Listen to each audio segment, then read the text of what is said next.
It's Easy Money T. If we back here with another video on how to make money. This is the physiology of money. Y'all know. Let's get into it. Money. Some have it, some don't. Some have mastered it, but most are still chasing it.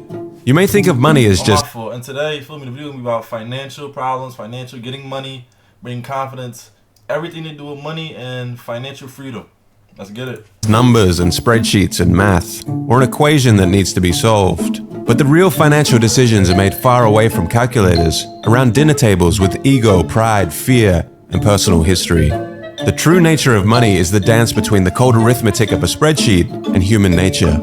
When it comes to money, we are complicated creatures, and financial success is not so much about how much you know, but how you behave. This video was inspired by Morgan Housel's amazing book, The Psychology of Money. A lot of money things, like the brain momentum, is really all in your head and your mindset and like in the energy you put out, and then like just action. It's not really a lot of thinking, it's a lot of action and having the right mindset, the mindset of money. Let's delve into the strange and human side of money.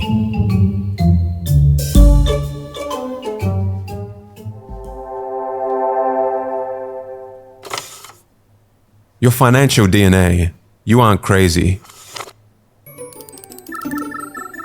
We all come from different generations, with parents earning different incomes and holding different values, living in various parts of the world, born into different economic environments with varying incentives and varying opportunities. We all have very different experiences towards money. Take for example the stock market and inflation. People born in 1970 saw an almost tenfold increase in the S&P 500 during their teens and 20s, leading most to have a positive view of the stock market and a higher inclination to invest. People born in the 1950s, however, saw the stock market go nowhere in their teens and 20s. Therefore, the people that were born when the stock market went up have more of a get money mindset. Money comes in a mindset. The people from the 1950s and 1960s have more of a negative mindset about money, because that's when they lost a lot of money, leading to a more negative view of the stock market and less inclination to invest. People born into the 1960s experienced significant inflation during their teens and 20s, leading to a higher awareness and a more negative view of inflation and its effects. People born in 1990 experienced relatively low inflation during their lifetime, leading to less concern and awareness of its effects. A person's experience with the stock market and inflation during their formative years greatly shapes their attitudes and behaviors towards investing and financial decision making.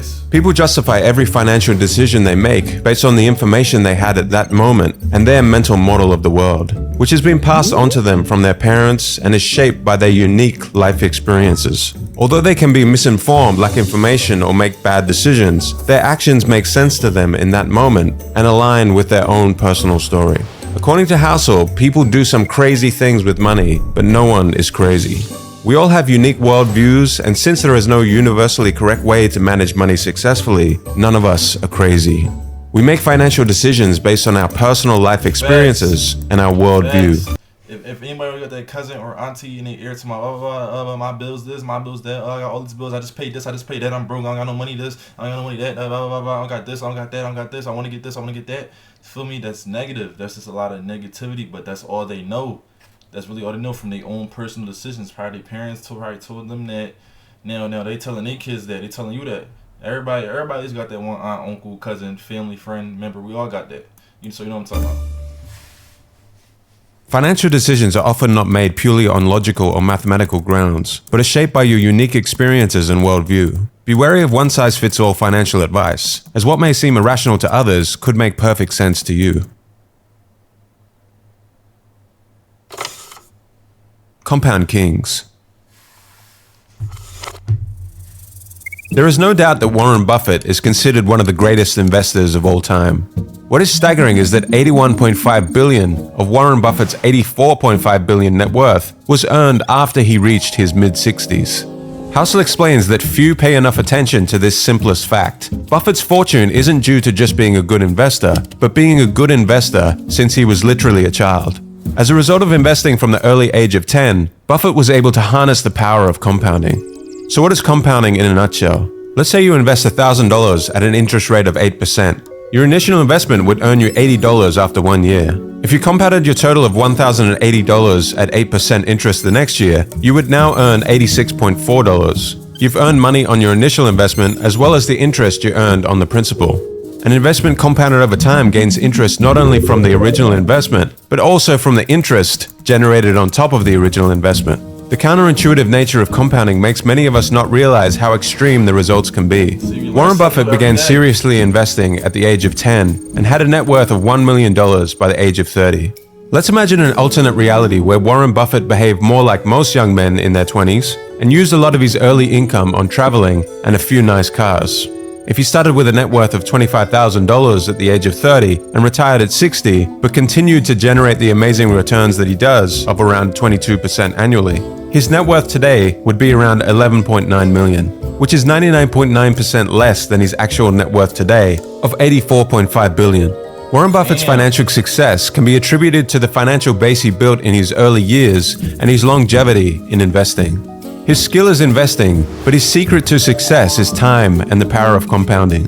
Consider this from another perspective. The richest investor of all time is Warren Buffett. However, in terms of average returns, he is not the greatest. Jim Simons, for instance, is a hedge fund manager who has compounded money at a staggering 66% annually since 1988, a much higher rate than Buffett. The net worth of Simons, however, is $21 billion, which is 75% less than Buffett's. How is this possible?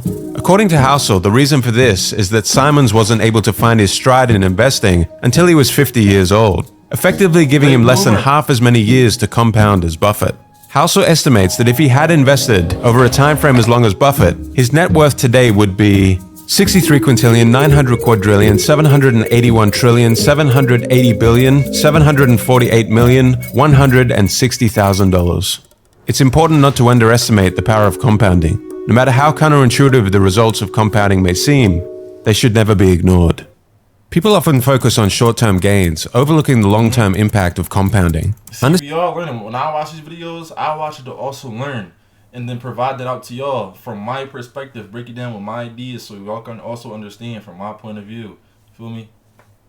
Understanding and leveraging the power of compounding is crucial for long-term financial success. It's not about making quick high returns, but about consistent long-term growth.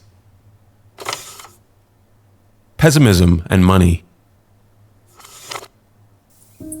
Optimism is a belief that the odds of a good outcome are in your favor over time, even if there are setbacks along the way. But when it comes to money, we all have a bias towards pessimism that we hold dear in our hearts. Looking back, however, things have generally improved over the years. So what is it about pessimism that we are inclined to embrace rather than optimism? The answer is because good things take time and don't happen overnight. Money is a subject that attracts pessimism for a variety of reasons. Let's start with the fact that money matters to all of us. When we hear about something bad happening in the economy, we're more likely to pay attention. For example, a 40% decline in the stock market over 6 months is likely to attract attention immediately and may even attract government intervention. However, the incremental nature of a 140% gain over 6 years can go largely unnoticed. Every year, 500,000 Americans are saved by the progress of medicine over the last 50 years. Slow progress, however, attracts less attention than quick, sudden losses, such as terrorism, plane crashes, and natural disasters. There are many overnight tragedies, but few overnight miracles. To be practical, we don't have to be pessimistic. Despite setbacks, we can hold on to the belief that over time, the odds of a positive outcome are in our favor. When watching the news highlighting a stock market crash, economic woes, or other money problems, try to remember that things tend to improve over time. Don't let the allure of pessimism cloud your judgment. A balanced reality-based optimism, viewed over a longer time horizon, is often more rational for long-term success and can reveal opportunities you would miss with a pessimistic outlook. Anyone with $10,000 or more in credit card debt or personal loans may qualify for help from National Debt Relief. 2 forgotten elements. In 1968, there were roughly 300 million high school-aged people in the world, and of those 300 million, 300 students attended a small school in Seattle called Lakeside. Lakeside happened to be the only high school in the world at the time that had a professor with the foresight to lease a computer, the Teletype Model 30. This was no ordinary computer. It was advanced for the time, and the type of computer that even graduate students didn't have access to. And for one lucky student at Lakeside, this would change everything. That student was Bill Gates. From 300 million down to 300. So in 1968, there was roughly a 1 in a million chance of being a high school student with access to a computer. Bill Gates and his schoolmate Paul Allen would go on to create Microsoft together. Even as a teenager, Gates showed exceptional intelligence, hard work, and a vision for computers unlike anyone else. But going to Lakeside also gave him a 1 in a million competitive advantage and head start. And Gates is not shy about this. In 2005, he said, "If there had been no Lakeside, there would have been no Microsoft." What is not often mentioned in the early Microsoft story was a third member of this gang of high school computer prodigies, Kent Evans. Just as intelligent, just as visionary, Kent could have very well been one of the founders of Microsoft alongside Gates and Allen.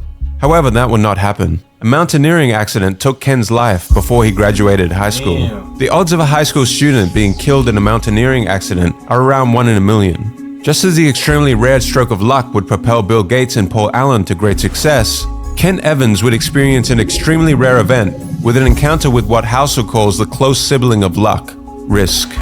Luck and risk are like the winds and the waves that determine the course of a sailboat. The sailor can control the rudder and the sails. You want to get somewhere in life, you gotta take some risks, man. You gotta take the risk.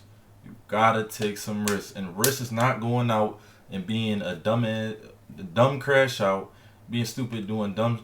Risk is making, like, feel me? Risk is like, oh, I got this idea. I want to start a YouTube channel. I don't have nothing to do with it. The risk is starting up without knowing how you're gonna do it and getting it done. That's the risk. You gotta take them risks. But ultimately, the direction and speed of the boat are influenced by external factors that cannot be fully predicted or controlled. The pursuit of success is full of twists and turns, and the role luck and risk play in shaping our lives is an important perspective to keep in mind. Understanding that success is a complex combination of factors, including both talent and luck, can help us approach our own financial decisions with greater humility and perspective. Be cautious in attributing your own successes or failures solely to your own actions. Acknowledge the roles of luck and risk. When learning from others, try to emulate broad patterns you encounter as opposed to extreme individual examples that often involve a high degree of luck or risk. These extreme cases are not easily replicable. The key to happiness. I thought I had something to say. I did. People want to become wealthier to make themselves happier, but according to Housel, the key to happiness is the ability to do what you want, when you want, with who you want, for as long as you want. The pursuit of material wealth has led to many people working harder and giving up more control over their time, despite being richer than ever before. However, studies show that having control over your life is the most dependable predictor of positive feelings of well-being, more than your salary, house size, or career prestige. Ultimately, controlling your time is the highest dividend money pays. Pursuing money without valuing time is like filling a bucket with a hole in it. No matter how much water you pour in it, it will continue to leak out. Similarly, no matter how much money you accumulate, it won't bring lasting happiness if you don't have control over your time and can't enjoy the fruits of your labor. Prioritize gaining control over your time when considering how to use or invest your money. The freedom to do what you want, when you want, is often more valuable than any material possession. Greatly said. Greatly said.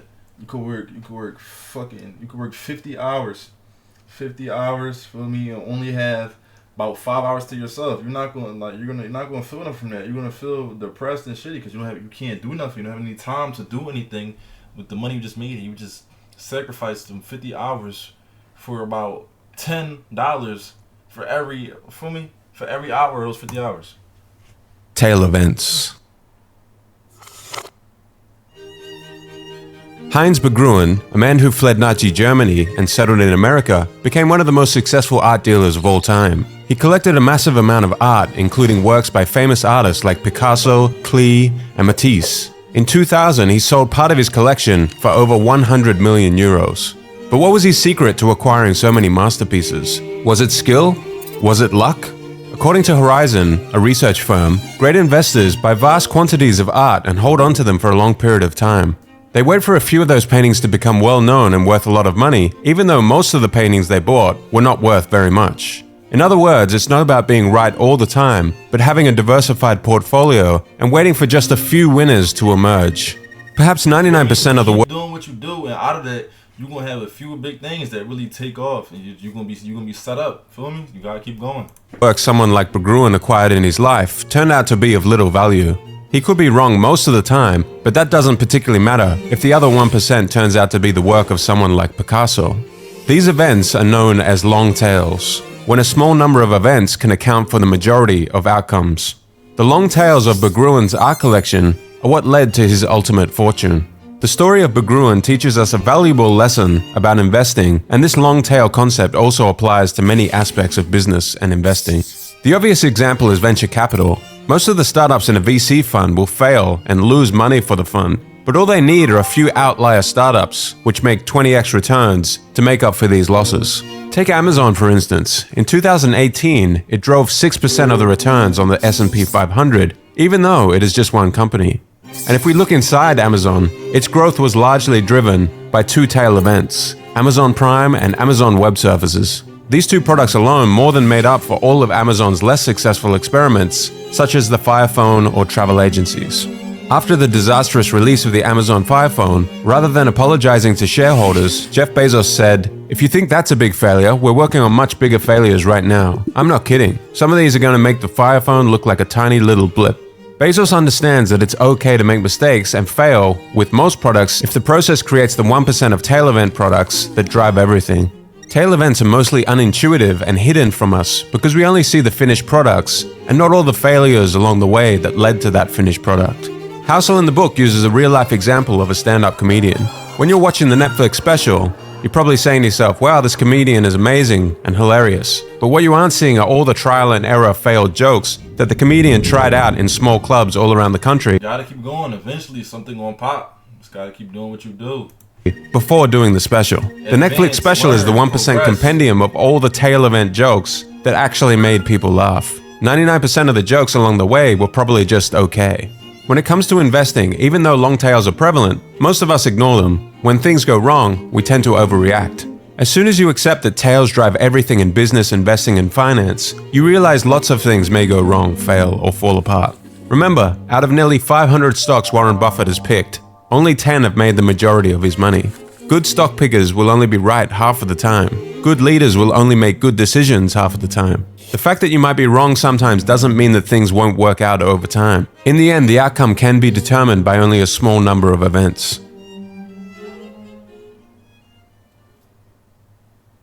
In investing in business, don't sweat frequent failures or average results. Success often hinges on a few major wins or tail events that outweigh your losses. True wealth versus being rich. It's so important to understand the difference between being rich and being wealthy. Richness is about your current income and the things that you own, while wealth is about the financial assets that you have yet to spend. True wealth isn't what you see, but what you don't. It's easy to assume that someone driving a Lamborghini is wealthy, but appearances can be deceiving. In reality, many Feel me? The person that driving a Lamborghini could be paying about $10,000 a month on that. $10,000 a month for them Lamborghini payments and Ferrari payments.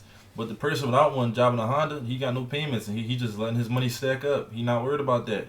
He know he good. Many individuals are living beyond their means and relying on debt to fund their flashy lifestyles. Wealth isn't about the cars you drive, the diamond rings, or the homes you own. It's about those financial assets that you have yet to spend. Accumulating wealth takes self-control and restraint. The diamonds, watches, and first-class upgrades that you decline all contribute to your overall wealth. It's easy to find rich role models who spend lavishly, but true wealth is hidden and therefore harder to imitate. We're conditioned to believe that having money means spending money, but the real key to building wealth is to save and invest the money you have. In fact, the only way to be Invest so you are not working for your money. Invest so your money is working for you, so you don't have to work anymore. wealthy is to not spend the money that you do have. The next time you see someone driving a fancy car or living in a big house, remember you can't judge wealth by appearances alone. The true key to wealth is self-control, restraint, building assets, and investing in your future. Aim for long-term financial security by accumulating valuable assets. Rather than equating wealth with material possessions like flashy cars and luxury goods, focus on building true wealth, not just the appearance of being rich. The real price. Imagine you're climbing a mountain with the goal of reaching the peak and admiring the amazing view. Maybe you will get sunshine that day, maybe rain. You may get lost, you may fall and injure yourself. The difficulty of the climb is not always apparent until you're in the thick of it. From the ground looking up, the path to take may seem obvious, but along the way you will certainly need to reassess and change your path to the peak. You are under no illusion, however, that there will be some golden escalator that will safely take you to the peak. You understand before the climb. You gotta climb the mountain, but you don't know what you're gonna face climbing the mountain. It might be easy. You might almost die climbing that mountain, but what you gonna do? You're gonna get to the top of that mountain. You're gonna get there though. That's what you're gonna do. That this uncertainty and risk is just the price you have to pay to get to the top. Got to. But when it comes to investing in the stock market, many people think they can avoid the uncertainty and risk and get something for nothing. Housel likens the stock market to getting a new car. If you want to get a new car, you have three options. You can buy a new car, buy a used one, or you can steal one. The new car is a higher price, but the reward is greater. Think of the new car like aiming for 12% returns from the stock market. The used car is cheaper, but also comes with less reward. The used car is a much safer investment, but only returns 4% per year. Stealing a car is like trying to get something for nothing. 99% of people would avoid stealing the car because the consequences outweigh the benefits. However, when it comes to the stock market, people seem to be under the impression that they can take option 3 and steal from the market. They try all kinds of tricks and strategies to get good market returns without paying the price, attempting to sell right before the dip or buy before a boom. Consider, for example, wanting to earn an 11% return over 30 years in preparation for your retirement. From 1950 to 2019, the Dow Jones Industrial Average has returned about 11% per year. Over those 69 years, however, of course, there have been many high highs and low lows. For many, the sight of their investment going up and down can be traumatic, so they try to get in and out quickly without paying the price of volatility and uncertainty over the long term, akin to trying to steal the car. The price you must pay is not just about dollars or cents when investing. It's about accepting the emotions that volatility, fear, and risk can bring. Recognizing the successful You can't be emotional when it comes to money. You can't be emotional. You just gotta use your mind and your knowledge, which you already have. You cannot be emotional when it comes to money. That's how you lose it. investing comes with a price is crucial. The price is not immediately obvious, For example, but you have to pay it. For example, oh yeah, I just got $50,000. I'm gonna go buy this. I'm gonna go buy that. Buy that. No, now you happy. You thinking of what you can do with all this money instead of thinking how you can invest all this money to get more money back. Just like you would for any other product. The key is to convince yourself that the market's fee is worth it, and it's an admission fee worth paying. There's no guarantee that it will be, but if you see the admission fee as a fine, you'll never enjoy the experience. Be willing to pay the price once you find it. View market volatility as an admission fee for the potential of higher returns, rather than as a fine for doing something wrong. This mindset will help you stick with your investment strategy for longer time periods and during tough times. Hedonic treadmills. Enough. No when enough is enough. Become familiar with the concept of hedonic adaptation, or the hedonic treadmill. Every time you hit the goal, you keep moving the goalpost further ahead. You need only look at the demise of Bernie Madoff and Gupta, two men who already had everything and were ultra wealthy, but all the money in the world would never have been enough, both resorting to crime to make even more money. The pursuit of wealth and success without a sense of knowing when enough is like climbing a never-ending ladder. No matter how high one climbs, there is always another rung to reach for, and the pursuit can become all-consuming, leading to a lack of happiness and fulfillment. Set a stable goal for what enough means to you. Otherwise, rising expectations will keep you perpetually unsatisfied and prone to needless risks. Be aware of the pitfalls of social comparison. Instead of endlessly comparing yourself to others, focus on what truly brings you happiness and fulfillment. See, that was the end, man. It's been easy. It's easy money teeth, man. We out. If you enjoy what I do, if you enjoy me bringing new ideas and videos to y'all, just make sure y'all drop a like or subscribe to me. Feel me? Y'all don't have to. Y'all can watch this because I'm not doing it for that. I'm doing it just to add more value to your life, add more value to my life. We all learning new things, man. We all going up.